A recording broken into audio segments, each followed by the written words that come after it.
So, I will start with a one-page reminder of things that you will know about the Gaussian, and we'll then talk about a few things that I hope are new and useful to you.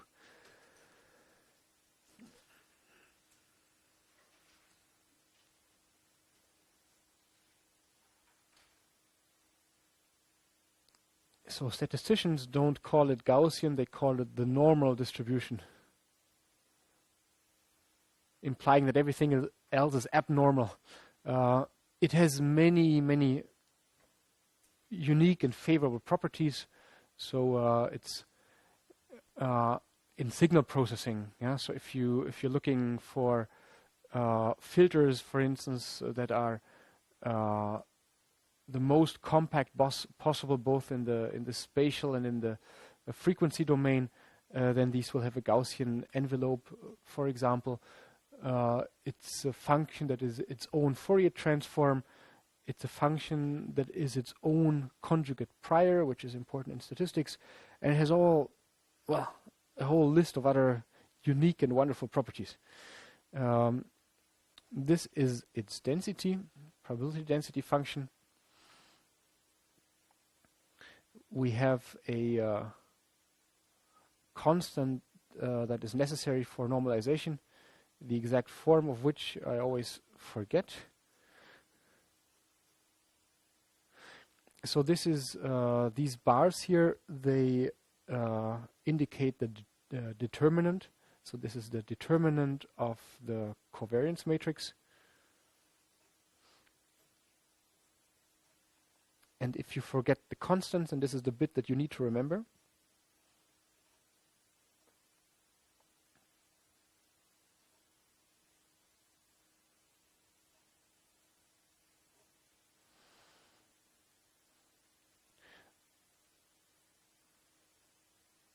so P of x is the probability density function of so introducing some more notation, of a random variable x, which is distributed as follows. Okay, so we've learned a new symbol. The tilde here means distributed as, or distributed according to. The script n means normal distribution, and then come its parameters. So mu is the mean, and sigma is the covariance matrix.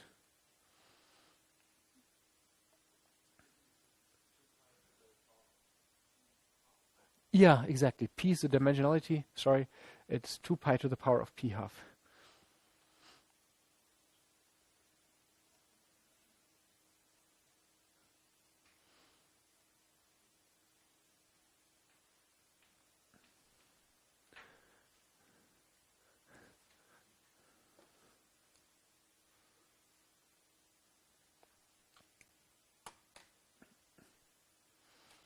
So among the many unique and wonderful properties are the following. If and only if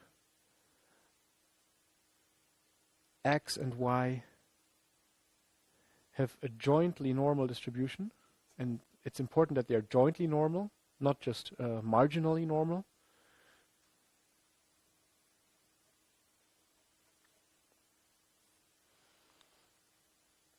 Then the covariance between x and y being 0 also implies that x is independent of y. So in the last hour I said that this conclusion is not admissible. Here we learn that it is admissible in this special case if x and y are both, so if they're jointly normal. And it's important to stress this thing about jointly normal, because I have an example. So I have two examples here. Let's start with this one. This was a happy multivariate normal, and of which I have topped the tails off and flipped them. Okay, so if you now think of the marginal distribution that this has, you will find that if you integrate out this dimension, it gives you a nice Gaussian marginally. If you integrate out that dimension, it gives you a nice Gaussian marginally. So the marginals are Gaussian, but clearly this isn't. Okay, so this is why we need joint normality for this statement to hold. This is a sum of two Gaussians, and again, you know, this marginal is nicely Gaussian, that marginal is nicely Gaussian, and yet jointly it isn't. I'm not sure who came up with these examples originally. I have learned them from Peter Bühlmann, I think. Okay. So this is what I mean. If x and y have a jointly normal distribution, only then does the statement that I've just made hold. Secondly,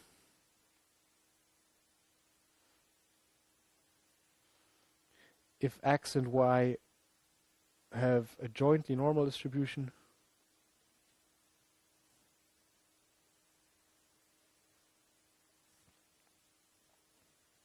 then x conditioned on y is also normal. That is a happy simplification.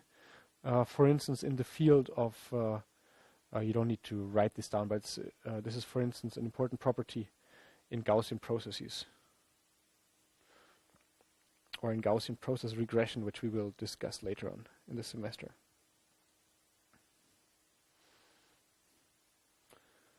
So I will try and sketch a Gaussian here.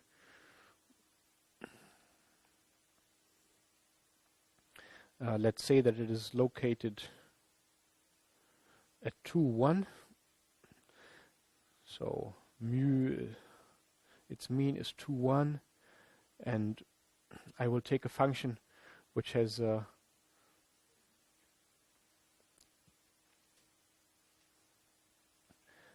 let's say its spread in y is twice as large as in x. And let's say that it has some negative correlation. This is not going to be precise, okay, but I'm trying to sketch this. So to help me, I'm indicating the spread with a faint box here. It's just to help me draw.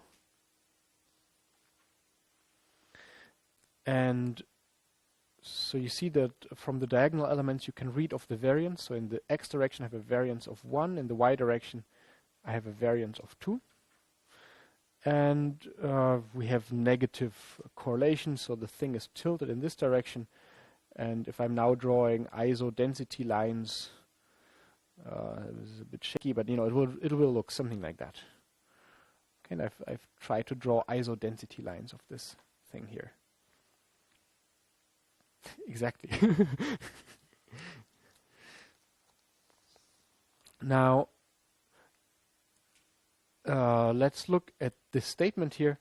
So, if I'm now conditioning on a given value of y, so x given y, yeah, sorry, this is a 2. This is a 2, and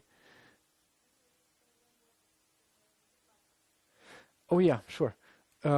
This is the covariance matrix, and from the diagonal elements you can read off the variances. So it means I have a standard deviation of 1 in the x direction and a standard deviation of square root of 2 in the y direction. So this is why, you know, drawing this big box was a bit of an exaggeration. I should have drawn it to 1.4 or something. And then these numbers here tell me about the covariance. So it's not normalized because it's not the correlation, but the covariance. So if this is 0, it means I will obtain something that has no slope. So let's say, let's take this matrix here, 1, 0, 0, 2. It would look something like that.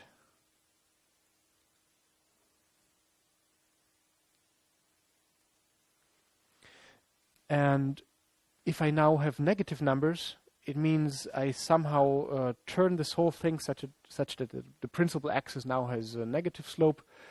If I have positive covariances, it looks the other way around. Is that plausible? Okay. And if you look at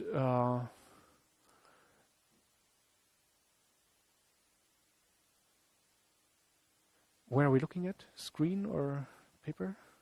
Paper. Okay, then I shouldn't show on the screen.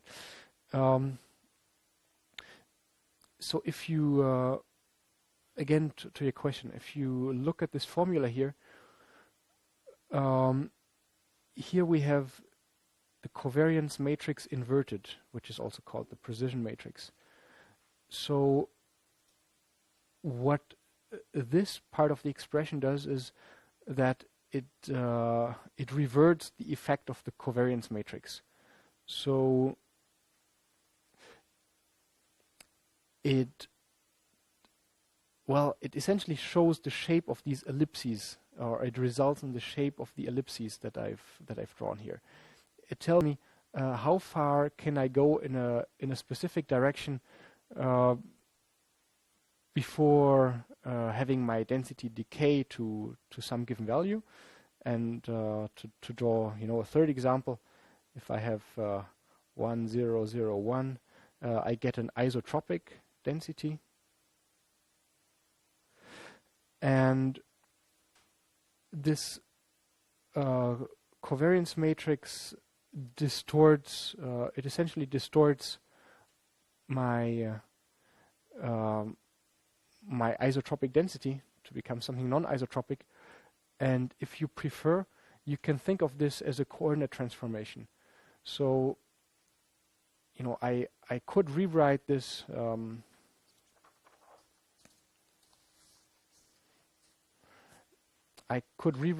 as x minus mu transpose.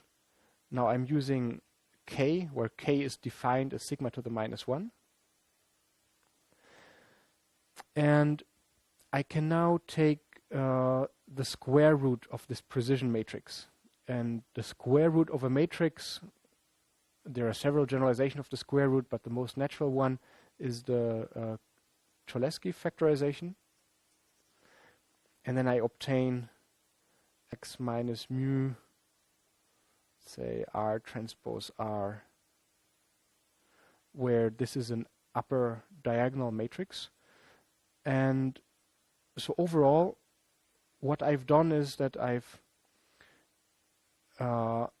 have converted a coordinate R to, I've converted a coordinate x to R times x. So you can think of it simply as a affine distortion of your coordinate system. It's another way of looking at the same thing.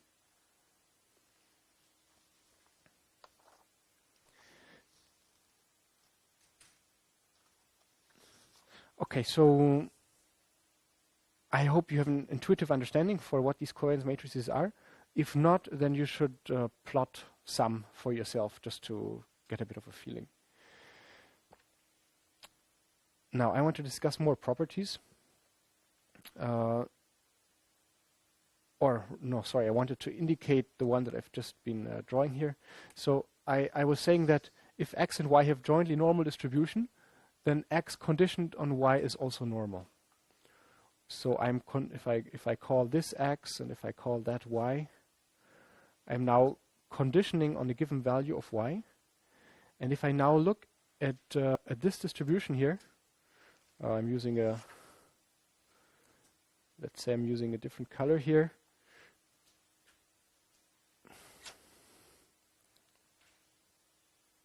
P of x given y.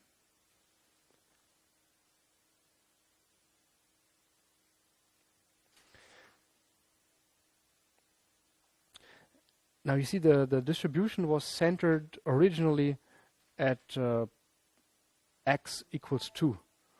But now this conditional is centered somewhere here. I cannot give you the numerical value here, but let's say it's centered at 1.5 or so. And I thus get a new distribution which is also Gaussian. Okay, so the conditional, so if I cut this bivariate distribution, if I cut it here, I obtain the distribution that I've been trying to sketch there. And well, you see it doesn't overlap, or it doesn't go so much into the negative regime, so let's say that this is 1.0. Okay. Yeah. No, it is a perfect Gaussian. It's just located elsewhere. And this computation of where exactly it is located, that is very, very important in Gaussian process regression. So we will talk about it, about the exact formula. But it's a perfect Gaussian.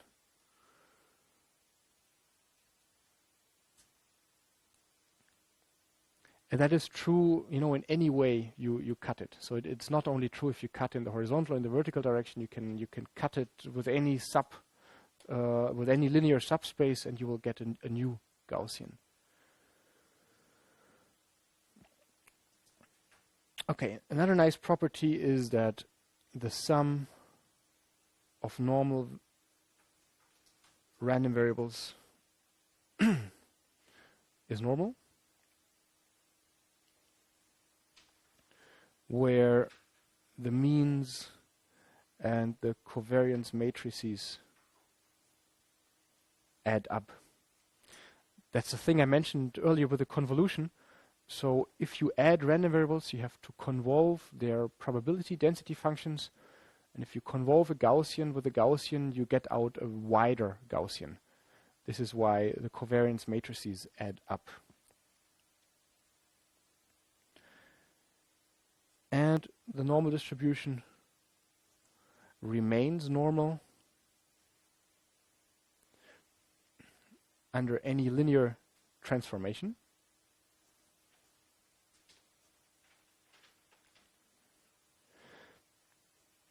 And this property lies at the heart of Gaussian error propagation, which you've all been practicing so much.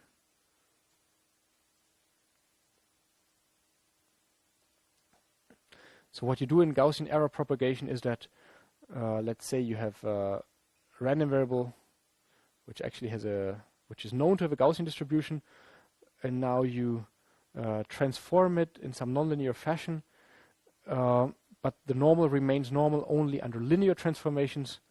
So what you do then is you approximate your nonlinear function with a tangent here, and then use that function to compute the distribution approximately after this transformation. This is what's happening in Gaussian error propagation.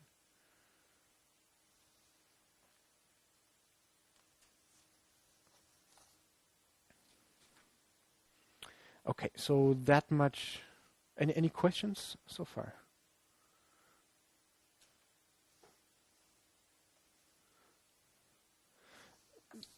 These are things that you have all seen before at some point.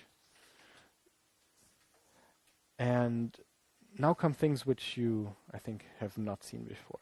So, in a way, all of this has to do with parameter estimation for the normal distribution. And this is the heading that I'm going to give.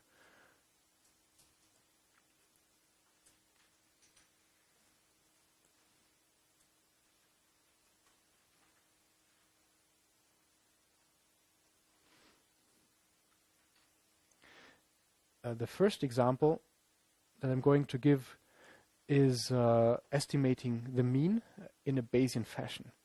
So a Bayesian estimation of the mean of a normal distribution.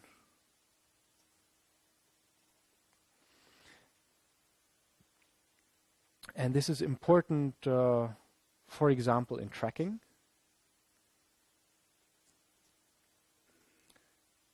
And you should realize that so tracking is not only used in high energy physics, it's also what has made human spaceflight possible.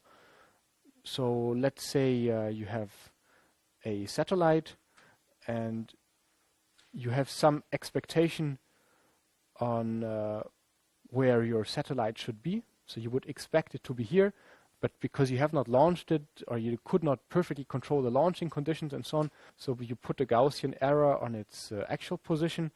And let's say that you have taken sight of it with your telescope, and due to atmospheric disturbances or point spread function of your telescope or something, your measurement also has some kind of error. And so given these two pieces of information, where you expect your satellite to be and where you saw it subject to some measurement error, where would you conclude that it really is? And in the situation that I've drawn, I've tried to use the same standard deviation on both these distributions. You would probably think that, okay, the actual location is probably in the middle. But what would you do if, let's say, your prior is relatively vague, and your measurement, if you now have much more precise measurement of location? Both distributions are normalized. Okay, this is why this one is much higher than that one. So where would you take, or how would you reconcile those two? So here, I've weighted them equally and I've put my estimate in the middle. But how would you do it here? Has anybody done this before? No? Okay. So we want to solve this.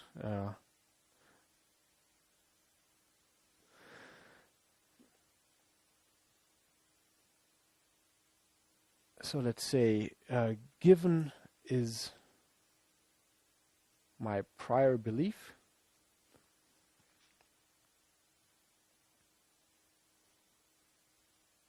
Regarding the actual position.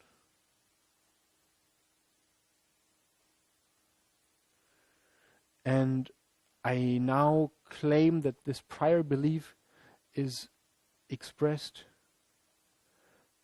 as a normal distribution. Why is that so? I could also argue, my prior belief is that the satellite is somewhere in this interval. I could do so, and it might be reasonable, but it would make my mathematical life much harder, because then I have to deal with truncated integrals over Gaussians and so on. So this is why I choose a Gaussian prior. And this prior belief, or this normal distribution expressing my prior belief, has so-called hyperparameters. Now, isn't that cool? I'm sorry, but there's so much terminology. The German word, Hyperparameter. I don't know of any better translation. So a hyperparameter, those are, some people just call them parameters, some call them hyperparameters. Those are the parameters of the prior. And so we have a normal distribution expressing our prior belief with hyperparameters mu0 and sigma 0. So 0 to say something like at the outset. We also have given some measurement. I'm using subscript m for the measurement of the location. And I assume that this measurement has a known covariance sigma m, again m for measurement. And by the way, if I don't assume the covariance is known, again the math becomes a lot harder, because then I need a so-called Wishart as a prior distribution. So Wishart is a distribution, the samples of which are positive semi-definite matrices. So entire matrices, not random vectors. It's a distribution from which you can sample covariance matrices. But we're not talking about that today. So this is what's given. And wanted is an improved estimate. So I want an updated or a posterior estimate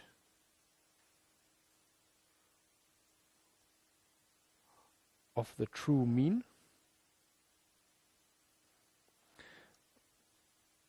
I'm now using a U for updated, and its uncertainty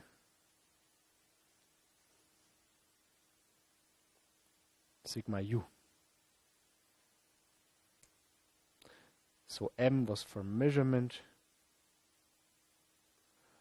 and U was for updated. And we know the following. We have Bayes' theorem, which tells us the probability of the true mean, the probability density function of the true mean given my measurement is proportional to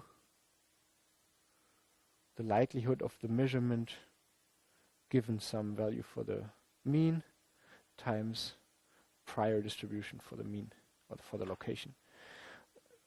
Now in this formula, which is correct, I have omitted, or you don't find all these, the sigma 0 and the sigma m and so on.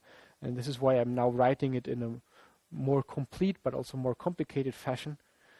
I'm saying I want the probability of mu given xm, and I'm adding the parameters here which are not treated as random variables. So this is the uncertainty mu u and sigma u, and this is proportional to xm given mu, where again the known uncertainty or known spread of my measurement is included as a parameter. So I don't condition on it, but I write a semicolon.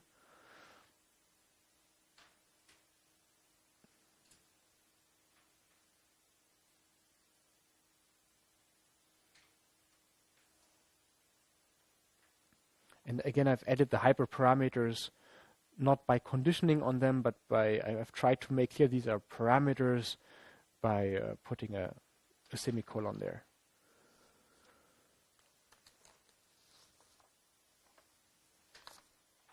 Okay, and now we get to the copy that I gave you for your comfort, to save you some writing.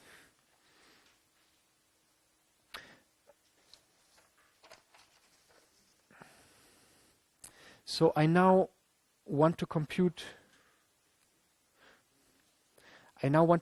this thing here. Probability of xm given that and that times the probability of mu. And if you now insert the definition of the normal distribution and you ignore all the boring stuff, you get out something that looks like the first line. So I've taken logs and I've ignored the normalizing constants and I've multiplied with -2. And then the product of these probabilities is your first line. Okay, so this is the argument of, or this is the exponent essentially, where here we have m for the measurement, and there I have naught, mu naught, and sigma naught for my prior, to express my prior belief. So you see, these are the two distributions that I had previously sketched.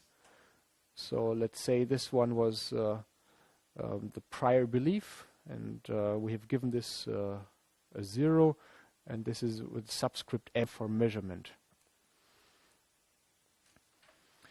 And well, having taken logs and so on, I obtain this first line. Is everybody happy with the first line? Okay. Now, in the second line, I've simply been multiplying out and collecting terms. So first, I'm looking at everything that is bilinear in mu. So I get this term here, mu sigma m minus 1 mu. That's the one here. And I then have more mu's over here, mu sigma 0 to the minus 1 mu. And those two I have collected here. And by the way, I've here used a different convention. In this case, I used row vectors rather than column vectors, which is why the transpose is always on the second, not on the first one. It's correct, but it's not what I've done earlier today, so sorry about this different convention. Okay, so this is the term which is bilinear in mu.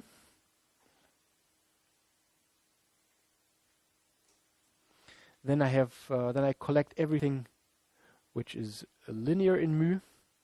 So I have the terms from the first expression and the terms here from the second expression. And then finally, I have everything that does not depend on mu.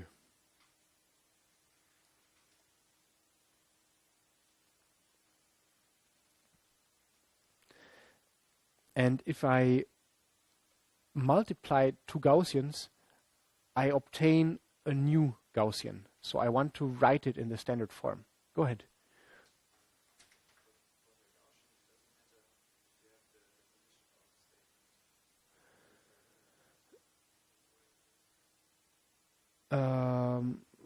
Where now? Or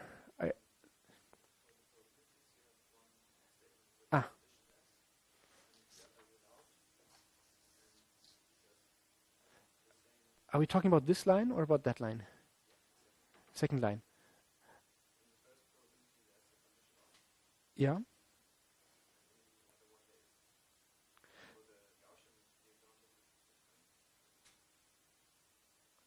No. So if you condition a Gaussian on a random variable, you still get a Gaussian. So it's still in Gaussian form or shape, but it will be at a different location. It will have different parameters. And what has happened here is that you see the mu and the xm. So the first line is just Bayes' theorem. There's nothing special happening here. And now in the second line, the only thing I've done is that I've added all those parameters that are not visible in the previous equation. I've added them after a semicolon to say that I'm not treating them as random variables here, but as fixed or as deterministic parameters. So it's the difference between the two equations is just because I wanted to have one equation which collects all the terms, and I also wanted to have this equation to strengthen the connection with the next page, because in the end mu is our main variable, and I wanted to make clear that that is the case.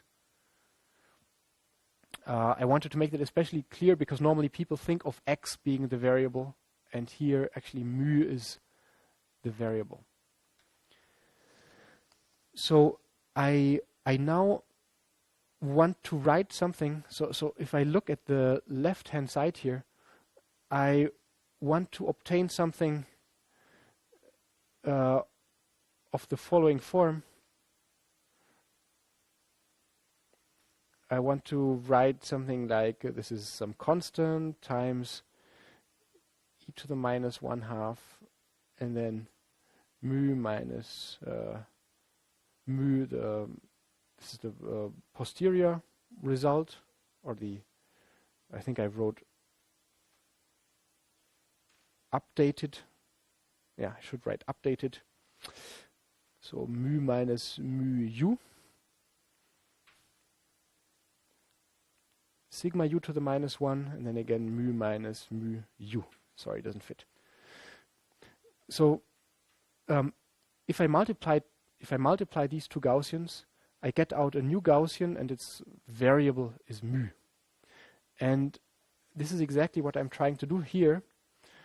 I am now trying to rewrite this mess as a single Gaussian. And I start by saying that if I multiply out the Gaussian, I should again have a term which is bilinear in mu. So I have mu, and then to be consistent with the notation here, I should have u for updated. Okay, so all the p's here should become u's. I'm sorry. Might have been easier to change my previous page rather than this one. But here we go.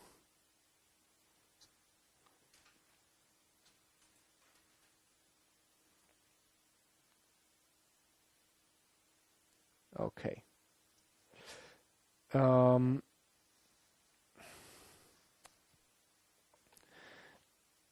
So I'm simply defining, or perhaps I should start from the bottom. This is the form in which I want to end up. So this is again a normal Gaussian, and where I define now P to be U, okay, to avoid scribbling around more.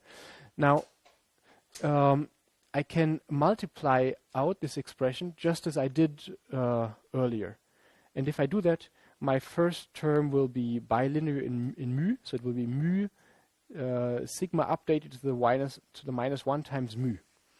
So this is exactly what I'm writing here. Mu times sigma to the minus 1 updated times mu. And by now comparing coefficients, I can see that this sum of inverted covariance matrices, or the sum of precision matrices, must be the same as sigma u, as the updated inverse covariance matrix. And this is indeed my definition. I now say that sigma updated to the power of minus 1 is defined as the sum of those. And by the way, so these inverse covariance matrices, they are called precision matrices. So here I have 3 precision matrices.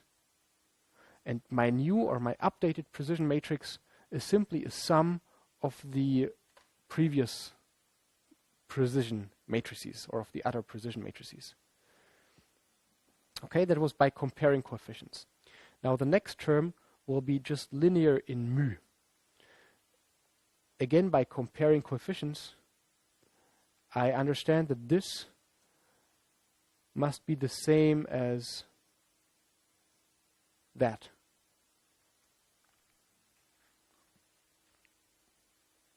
And so we have already solved for sigma u. You know, it's written in this box here what it is. So next I want to solve for mu updated. And by equating these two terms here, I can multiply from the left with sigma u to the minus 1, which is this here. And the rest is just copying from the term that we saw here. So I can now solve for mu u, and this is the expression in this box here. And well, then I have finally a term which does not depend on my variable mu at all. And I add it here, and I subtract it again. And I need to not lose the terms that I had here, but they don't depend on mu, so they are boring. And if I now that I have completed my square, I can rewrite this equation in this more compact form, adding again the exponent, the exponential. I can rewrite this in this more conventional form that you see at the very bottom.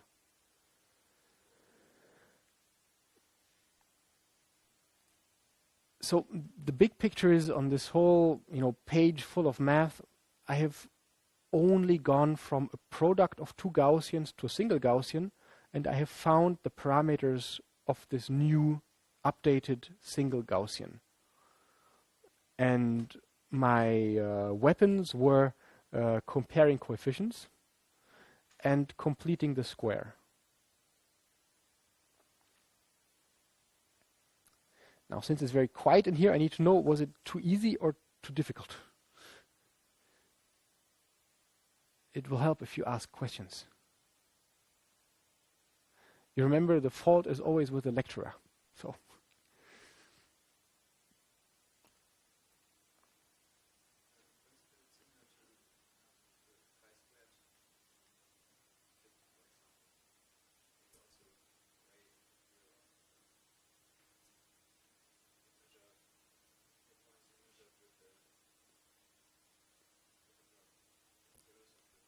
Yes, correct. So he mentioned a similarity with the chi-square test. I have here, to make things more specific, you know, all of this with the covariance matrices and so on, this is the multivariate case. The picture that I've drawn, so you can do this, or you can use these formula if your satellite is in 3D space or if it's in 10D space, it will always work.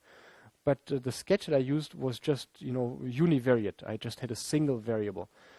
So we can write this down more explicitly for scalars. And I'm using these precision matrices. I'm always writing them with a capital K.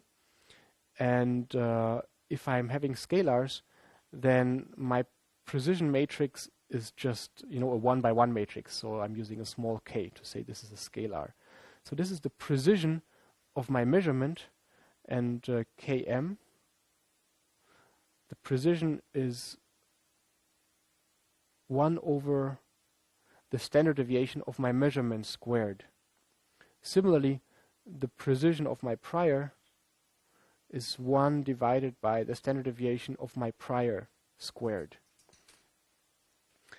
And what you see here, my updated mu is just a weighted average of my measurement and of my measured location and my prior expectation of what the location should be, weighted with these precisions. And this thing here is a normalization.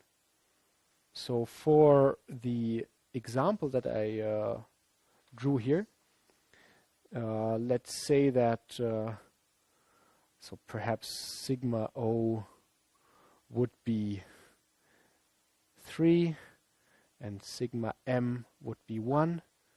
So the precision of this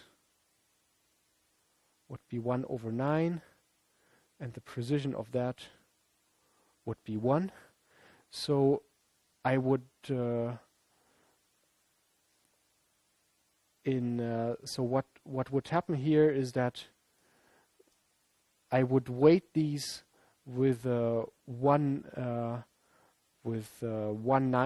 and with 1 respectively, these two contributions, and normalize. And this division by scalars with matrices I cannot do. I cannot divide by matrices. I can only multiply by inverse matrices. So this thing here is the same as the denominator there. And in words, I've written this very small in this box here, the posterior mean, my new best estimate of where the satellite lies, is simply the weighted average of the prior, which is here written as mu naught, and the measurement, which is here written as xm, weighted with the respective precisions of these statements. So this is my new best estimate for the location. And now you always want to put an error bar on your estimates. My error bar can be obtained from the updated precision matrix, and the updated precision matrix is simply a sum of the updated precision is simply the sum of the prior precision and that of the measurement. So in other words, my precision keeps increasing. So if you take more than one measurement and they all have a standard deviation of 1, you will eventually end up with an estimate that is much more precise.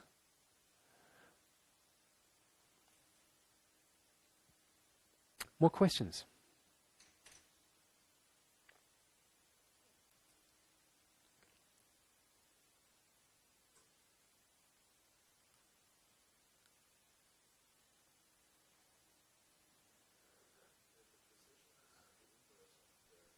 variance. Yeah, exactly.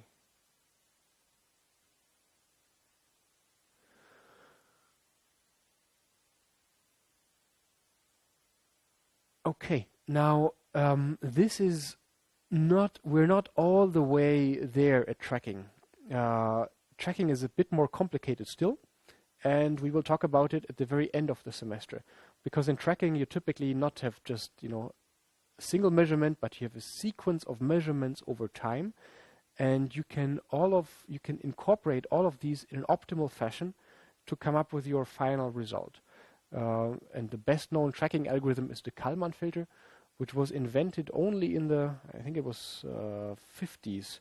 So just in time for, you know, all this NASA program. And I should look up the time. I'm not sure. It might have been a few years earlier. But, you know, it's pretty, as science goes, that's pretty late. So in the middle of the 20th century. And what you see now lies at the heart of this tracking. It lies at the heart of Kalman filtering. We've done a Bayesian update step, and then Kalman filtering is Bayesian sequential update. So you have many measurements over time, and you have your hidden state, which you're trying to estimate. We will talk about that at greater length. But that's also why it would be important to understand this now. So if you have any questions, they are most welcome.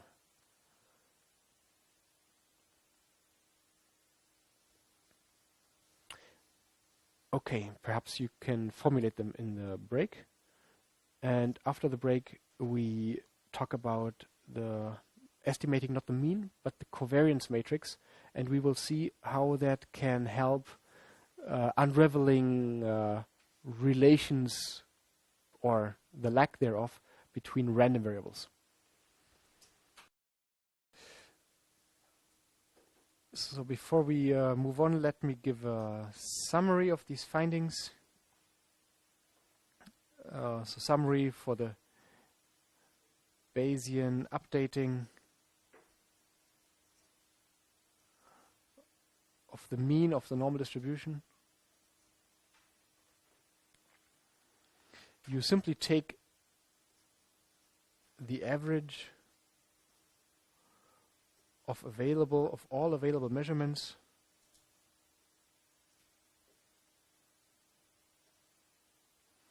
and the prior hyperparameters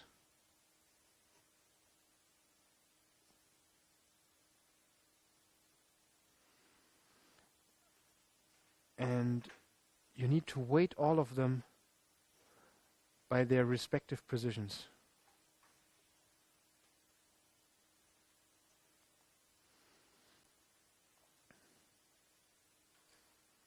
And if you want to read up on this, there is a paper or a technical report by Kevin Murphy. I assume that this will also be in the upcoming textbook, which is announced for August of this year. It's called Conjugate Bayesian Analysis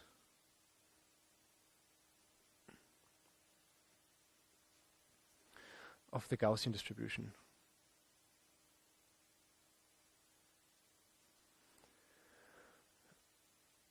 I expect this to be a nice textbook, so I've put a reminder in my calendar to go and buy it when it comes out.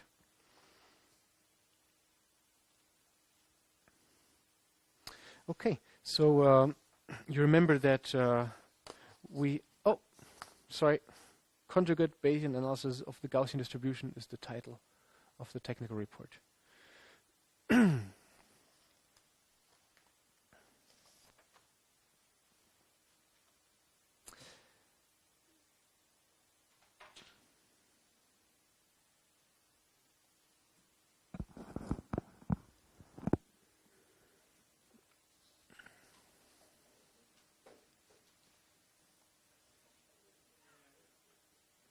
Okay, so to remind you, I started out with item number 1, Bayesian estimation of the mean of the normal distribution. And we will now, the application was tracking, we will now continue with an item number 2, namely the non-Bayesian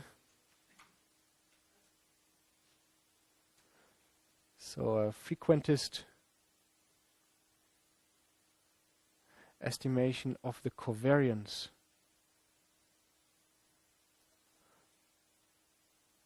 of a normal distribution.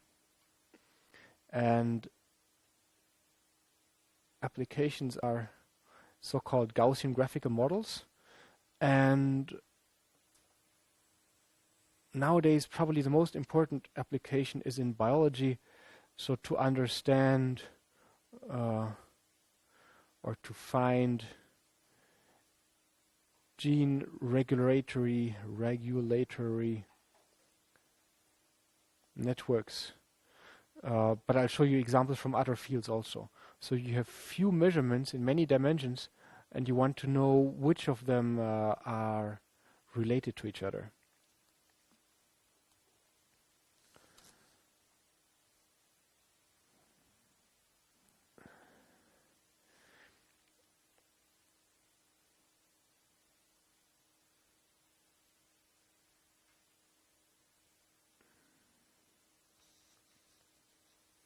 So at the heart of what I'm going to say in the following, at the heart of it are the following facts.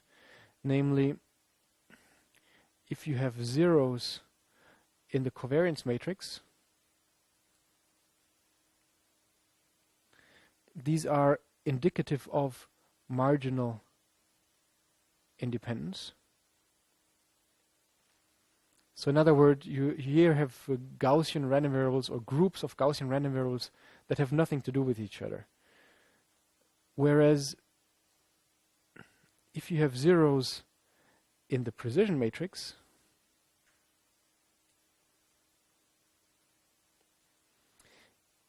you have conditional independence.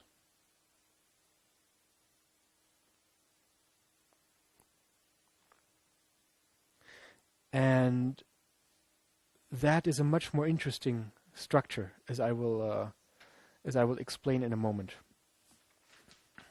Now this, excuse me, this marginal independence is used to draw so-called correlation graphs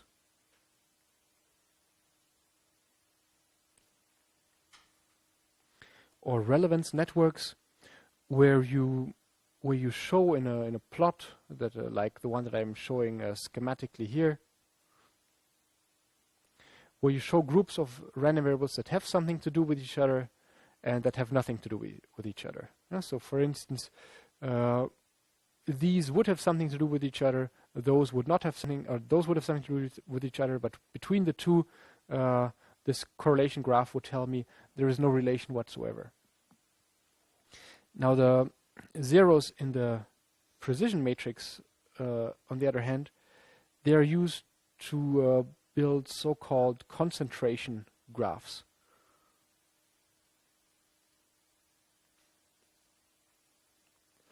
And they are much more interesting for the following reason. So let's say that I have a random variable A,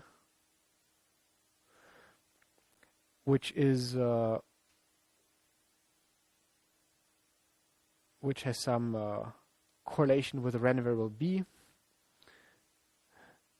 and B is correlated with C. Then if A is correlated with B and B is correlated with C, you would also expect that A and C have some correlation, simply as a consequence, even if there's no deeper relation between A and C. Now, the covariance matrix is not going to tell you the difference between these two situations. So this would be one situation, and the other situation would be where A, B, and C, or in particular A and C, have some kind of meaningful or have some kind of intrinsic relation that goes beyond the one that is mediated by B. So the difference between these two here, so in both cases here you can have full covariance matrices. So these two here need not be discernible by a correlation graph, but they can be made distinguishable, or they can be distinguishable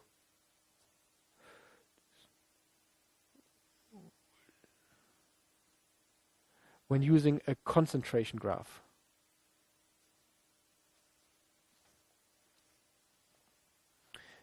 And a more technical term for a concentration graph are the Gaussian graphical models, to which we turn now.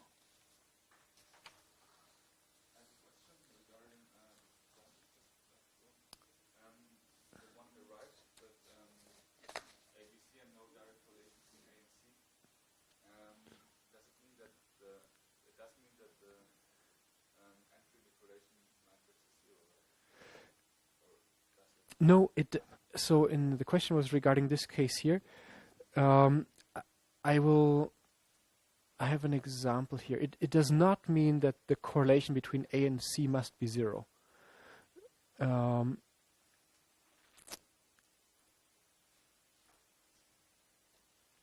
So I have an example here. For example, you can have, in this setting here, you can have a correlation of, or covariance in this case, of 0.49 between A and C. But this is, in this specific example that I have handcrafted to be just that way, this is only a consequence of A being correlated with B and B correlated with C. Yeah? So if you do nothing special, then A and C must also be correlated. And here you see 0.49, it happens to be this 0.7 times 0.7. Yeah? So it's just mediated here along this chain. It's the other way around. If we now find that there's 0 correlation between A and C, which is possible, I can construct a covariance matrix that way, then this is proof that there is actually something going on between A and C. In this case, A and C would be anti-correlated. In this language, sorry, I'm contradicting myself. If A and C are uncorrelated, then it means they must have a negative partial correlation. This is just the interesting bit. Yeah? So we can, by means of the precision matrix, we can distinguish between these two cases. So here, for example, on the left-hand side are the covariance matrices. On the right-hand side, here I've used color rather than figures. I have plotted the precision matrices. And in this case here, note that the precision matrix is not 0. This is dark blue, which is, -1 or something close to that. So this covariance matrix has that precision matrix which has so there are no zeros on either side. If I did introduce a 0 here, my precision matrix would still be complete. This is a contrasting example. So here I do have zeros. So in the precision matrix, I have no connection between A and C, telling me that there's no relation between the two beyond the one mediated by B. Okay, let's get a grip on this by using a few more technical arguments.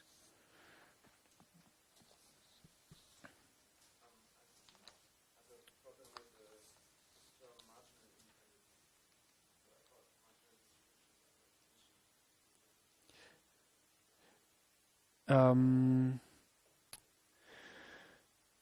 question is, how can it be called marginal independence if marginals are always independent?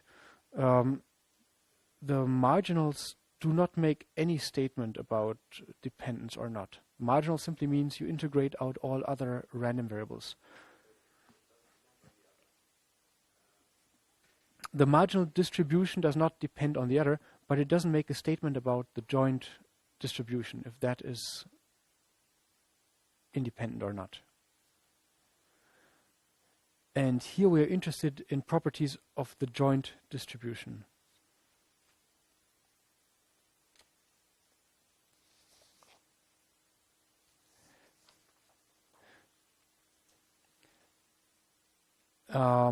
Let's see if this becomes clear. I want to introduce a few terms, and then I want to walk you through the same example again, and then let's see if that becomes clear. So I said that the more technical term for concentration graph is a graphical Gaussian model.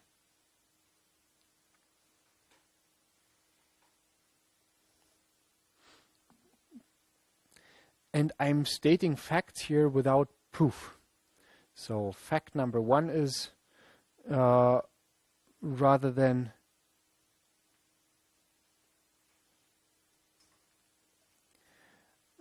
find zero correlation, we want to find the zero partial correlation. And I need to say what it is.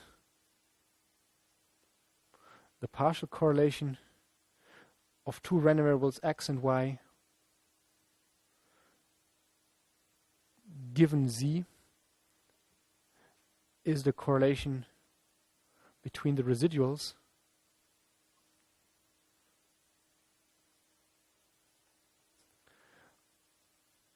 of regressing either x or y on z.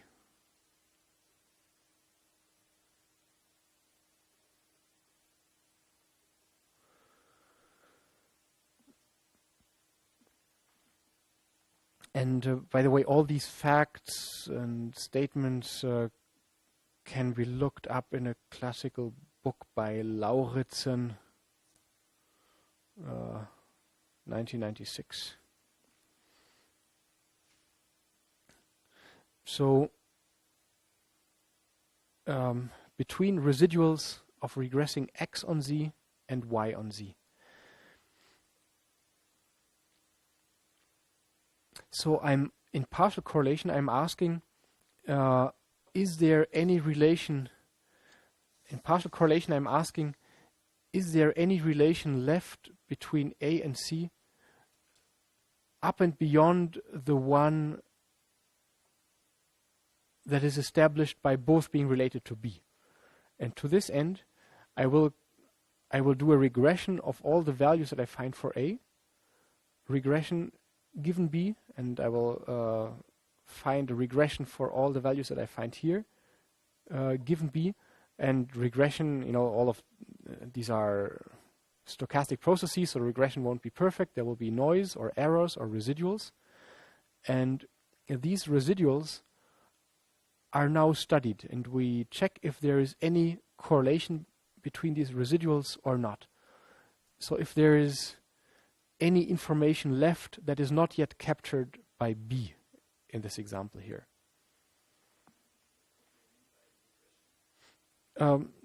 Just linear regression. Yeah. Okay, and we need the notion of a partial correlation coefficient, which is computed as follows. The partial correlation coefficient of x and y given z is the covariance of x and y for that given value of z divided by the variance, square root of variance of x given z, and square root of variance of y given z.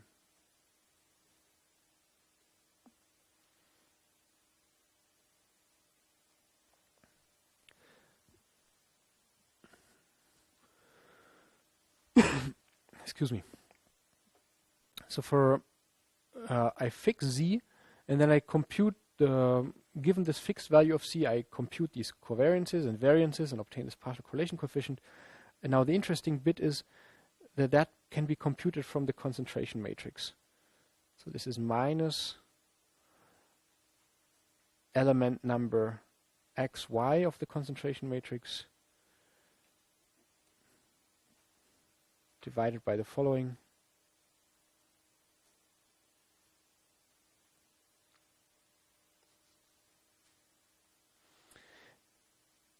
And K itself is the precision matrix or concentration matrix. This is where the K comes from. Sorry.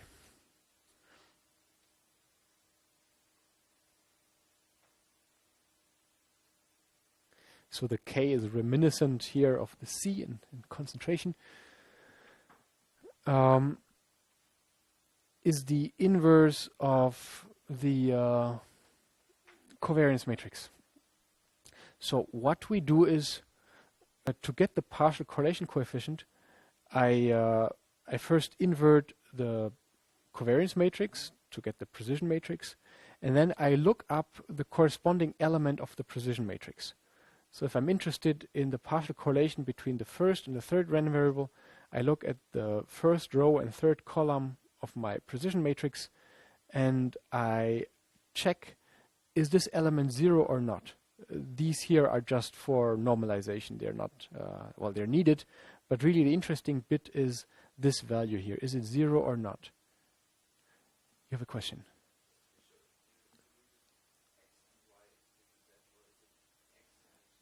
Yeah. So sorry, this is x and y given z. Exactly. Okay, and all these here, this is my notation for a matrix element. So this is a capital K, this is the matrix, and then I'm addressing these indices here of my matrix.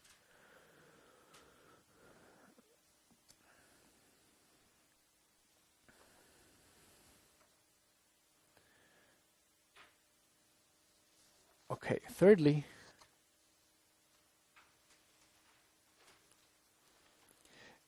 if we assume that x, y, and z are jointly distributed according to a normal,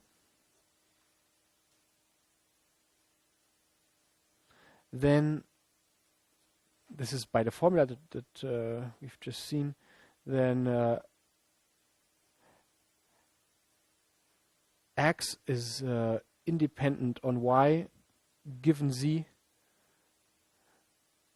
exactly when the corresponding element of the concentration matrix is 0.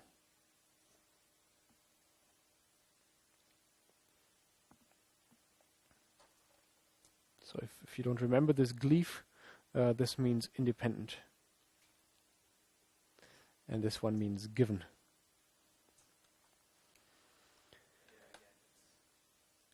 Yeah. So both, yeah, they are independent given z.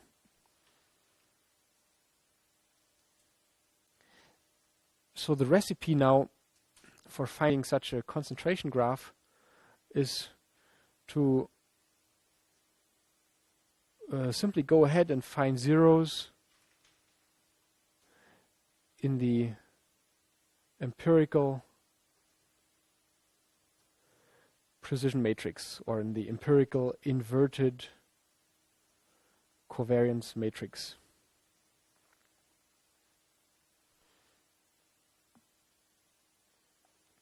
So that is, we want to find zeros in the precision matrix.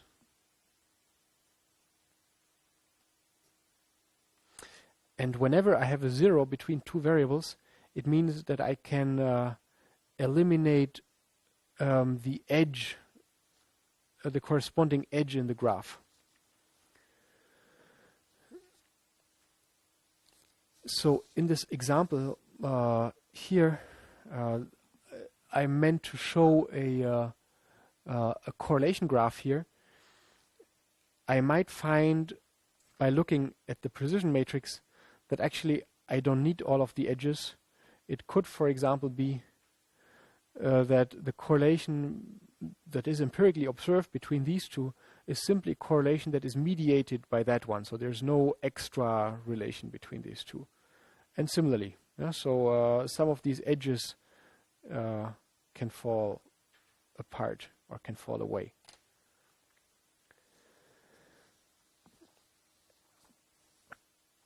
Okay, let me try and give you an example that will hopefully illustrate how this can be used.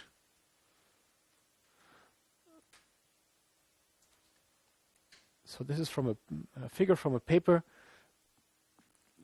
These are senators from the Republican and Democratic Party, color-coded.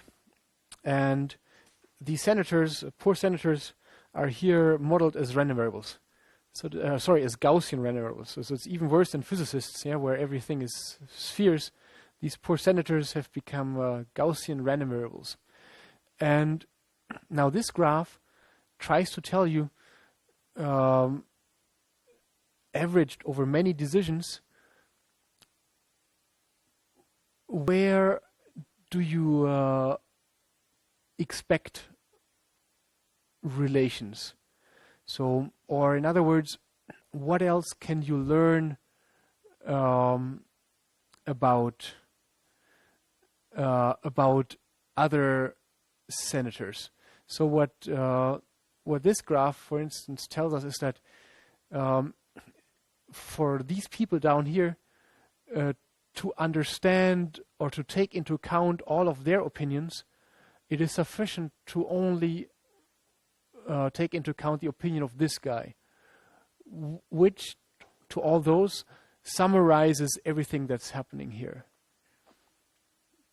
You also see, I forget which party is which color, but you also see, an outlier here. So that can be used in the social sciences to understand, how do opinions propagate and who seems to be influenced by whom. So who seems to be, where does there seem to be a direct influence? And again, that the difference between looking at zeros in the covariance matrix and in the concentration matrix is that in the covariance matrix, you cannot discriminate between a setting where, so let's say this one is correlated with that one is correlated with this one. If you just look at the covariance matrix, you will also find, if the correlation was positive, you will also find a positive correlation between this guy and between that guy. However, this concentration graph tells you if beyond this mere passing on of correlations, if there's additional connection. Question.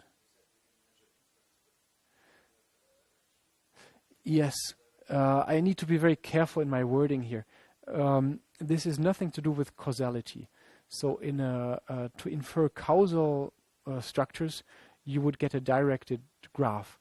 And inferring causality is even harder than everything we've discussed here. So here people are just happy with finding correlations and partial correlations. So this is the safe thing to say. Yeah? This graph tells you where non-zero partial correlations exist between different objects, entities, senators. I have a different example here. So this is if you want to understand the marks that I think these were physics students. If you want to understand the marks that a student writes, do you need to look at all the marks in so if I want to it goes like this. If I want to predict his mark in mechanics, do I need to look at all others? Or if I want to look at his mark in mechanics, is it enough to just know the mark he got in vector analysis? And now this has to do with, so you have a finite sample and you estimate first the covariance matrix, and by inverting it you estimate the precision matrix. But of course you always have statistical fluctuations in this. So if I look for exact zeros, I would probably find none. You will always find a .0003, and even if you find such a small number, you can put an edge here. However, you will tend to believe that this edge is only due to a statistical fluctuation, so you're interested in somehow penalizing your estimate of the covariance matrix or of the resulting precision matrix. You want to penalize it such that you don't get these fully connected graphs, which are boring. So, a graph of singletons is not so interesting, a fully connected graph is not so interesting, and somewhere between is the interesting structure. And that is the area of sparse precision matrix estimation. So what you would normally do is you would simply compute the scatter matrix as an estimator for your covariance matrix. I always mix up the scatter matrix and the sample covariance matrix. So you would compute the sample covariance matrix, however, subject to a penalty that will encourage having many zeros in the precision matrix. Okay, and I cannot, because we're lacking a little bit in time, I cannot go into as much detail as I wanted. I try and show you this. This example, again, we have two covariance matrices here, and the fact is that in the first case, so you have a correlation between A and B and between B and C, but there is some additional correlation between A and C, as evidenced by the fact that we have no zeros in the precision matrix. Down here, it's the opposite. All of the correlation that exists between A and C is simply a byproduct. So A and C are neutral with respect to each other. It's just a byproduct of A being correlated with B and B being correlated with C. And I have, you see in the slide, the first one was blue and the second one was cyan. And I'm here showing you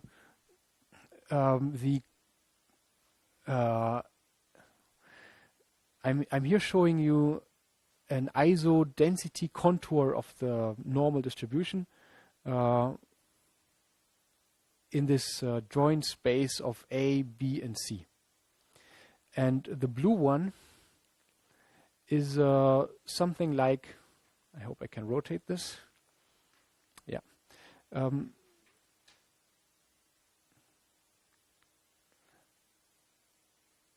Okay.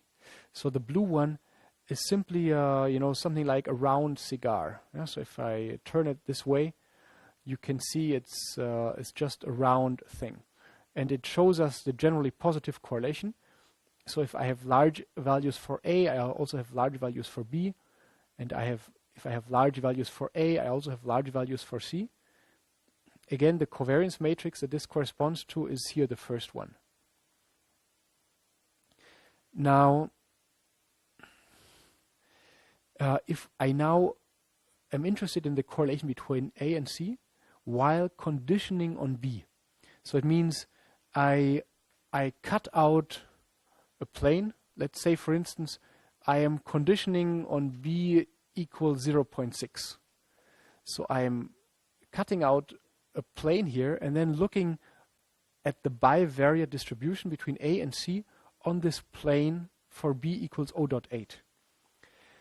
And if you now look at the overall structure that we have here, so it goes from the bottom left corner to the top right corner, I hope you can imagine that in this plane, B equals 0.8, I will also have some correlation between A and C. Simply because I have this cigar that I cut at an oblique angle. Now, this is the correlation in our case of strength, covariance of 0.49 that is simply byproduct of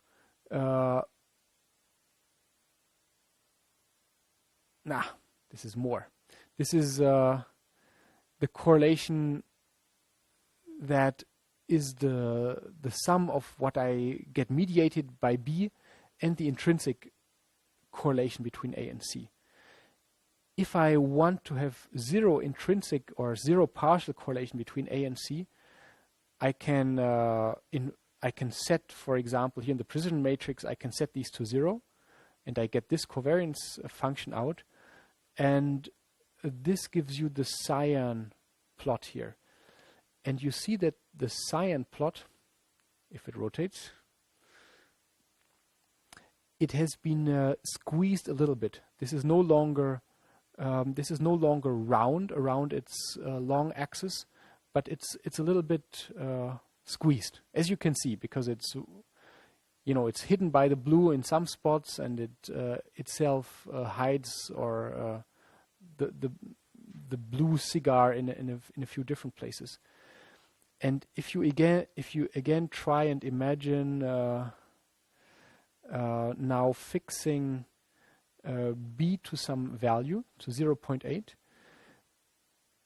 this flattening of the isocontour means that if we now look at it in this fixed plane of a given value of B, in this fixed plane it will now look isotropic. In other words, A and C become independent given B. And this independence is guaranteed by, or is mirrored by, these zeros. You see a zero has this color, by these zeros in the precision matrix.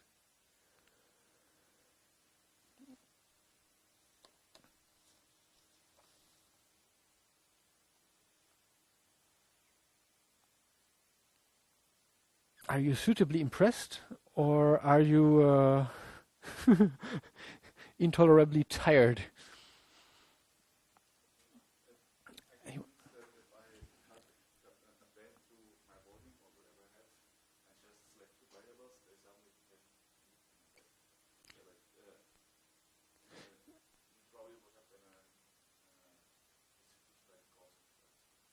Yeah, well, the conditional is always Gaussian, because we have a normal joint distribution. So if I condition, it will always be Gaussian. The interesting question is the covariance matrix of this resulting Gaussian. Will it have a 0 between two random variables or not?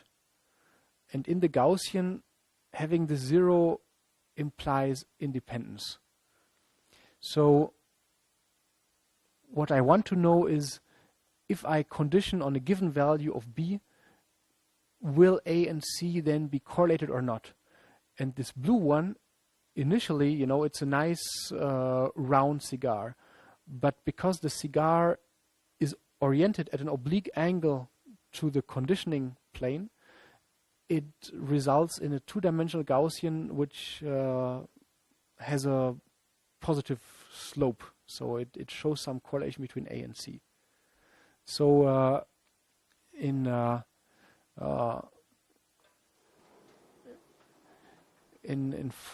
formula,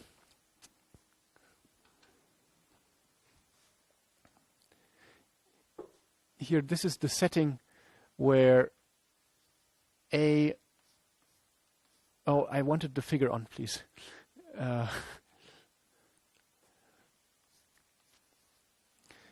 So here A and C are not independent given B, and here A and C are independent given B. And the first case here, that was the dark blue ellipse, and the second case here was the cyan one.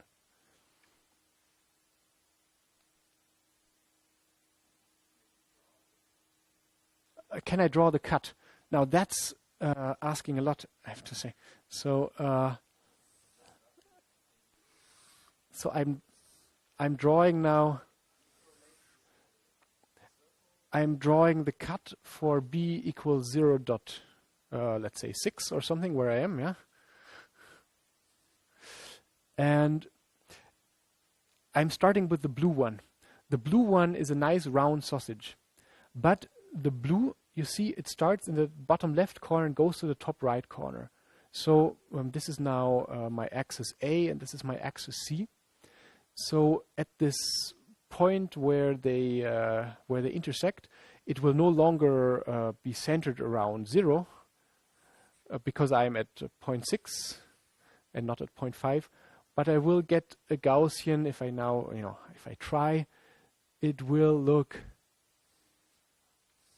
something like that. So there is some, you see, this has some orientation. There is positive correlation. And if I now try and draw the cyan thing, I don't have cyan, but I have green. It would look like that. So it would look isotropic in this. So now we have, perspective distortion plus the thing that I'm trying to draw. But the cyan one, it's not round, but the not roundness exactly matches the obliqueness of the plane, and then taken together, it turns out to be round. So the axis of the two torsions of two forces are the same as the axis of the So the isotropic one has no preferred orientation, and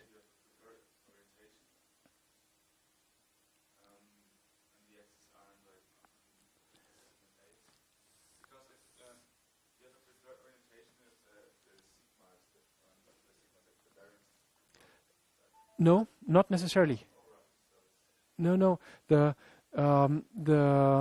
It need not be different. So the thing is, for the blue one, I might obtain something like this, and I have some variance in the x and y direction. And for the green one, I obtain something isotropic, but the variance is the same. So the spread in x and y is the same.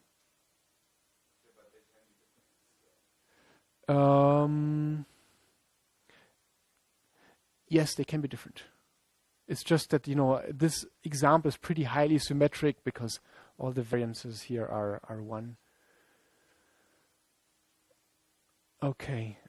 Well, you see, I've tried, by drawing these pretty pictures, I've tried to make it less dry than just showing the formula.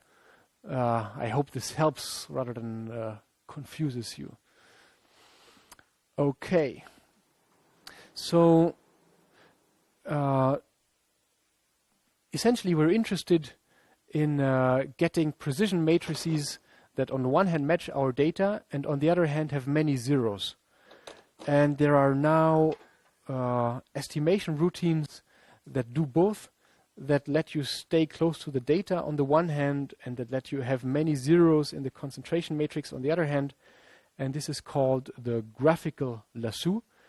And what you saw here was for different values of a regularization parameter.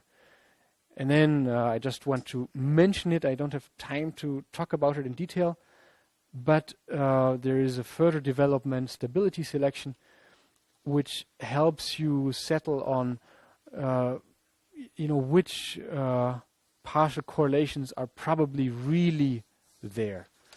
And in this rich figure here, you can see two things. On the top are graphical lasso estimates for all these many random variables which have here been arranged in a circle. And you see that, your interpretation, whether two genes have something to do with each other or not, it strongly depends on this so-called regularization parameter lambda. And when you use stability selection, which is a resampling routine, and it also has some error guarantees, you get more stable estimates. And here, in this case, this is a toy example, the true graph, the true concentration graph would have no edges at all. And here's the line that you get with the graphical lasso. And here's the results that you get with stability selection. So much, much closer to the actual truth that in this case was known because it was toy example. But of course, with real data, this is just what you want to uncover, which are the actual relations in your data. And again, all of this is not causality. So this is work by Nikolai Manshausen and Peter Bühlmann. And Peter Bühlmann and his colleagues, they have an interesting new line of work where they work on trying to estimate the causality out of a few high-dimensional observations.